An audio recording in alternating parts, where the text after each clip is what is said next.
Members of Nebraska law enforcement are misusing tasers. That's what a new report claims from the American Civil Liberties Union of Nebraska. The report cited incidents in Hastings, Grand Island, and Kearney, among others. News 5's Kelly Baumgarten joins us live in studio. Kelly, how are the local departments responding? Katie, I spoke with both the Hastings and Grand Island police departments. They both say that the report contains missing information.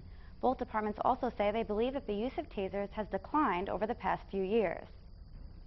The American Civil Liberties Union of Nebraska is calling the use of tasers by the state's law enforcement dangerously out of bounds. I don't know that I can think of an incident where the taser shouldn't have been used. The report investigates 11 police departments from January of 2013 to May of 2014. The ACLU determined that in 47 out of 63 cases, the use of tasers was inappropriate. Captain Dean Elliot with the Grand Island Police Department says they only use tasers when needed. But it is a tool. It is no different than an officer carrying a nightstick. Captain Elliot says the number of incidents has actually decreased over the past few years.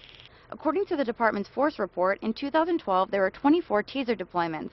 In 2013 there were 17, and so far this year there have been 5. The report cited incidents in Grand Island, Kearney, and Hastings.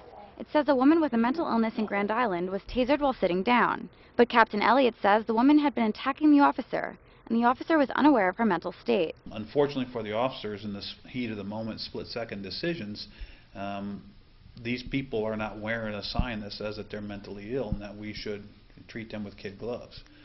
Mentally ill people can hurt us and hurt the general public, just like anybody who is in their right mind. From January of 2013 to May of 2014, the Hastings Police Department deployed tasers 10 times.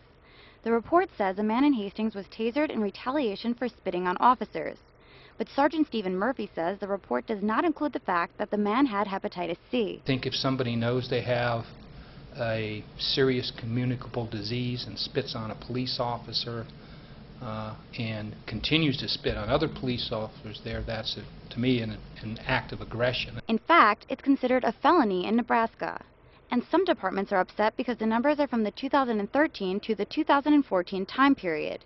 But most of the stories released in the ACLU report are from years ago. I'm a little confused about why they would mention an incident from 2007. But Tyler Richard with the ACLU says they included the stories because they had not shared them with the public before. The incident cited from Kearney claims that a 10-year-old child was tasered in a public school. While Kearney police declined to do an interview, they did release a statement saying there was a mistake on the use of force report that was given to the ACLU, and the student was actually 14 years old.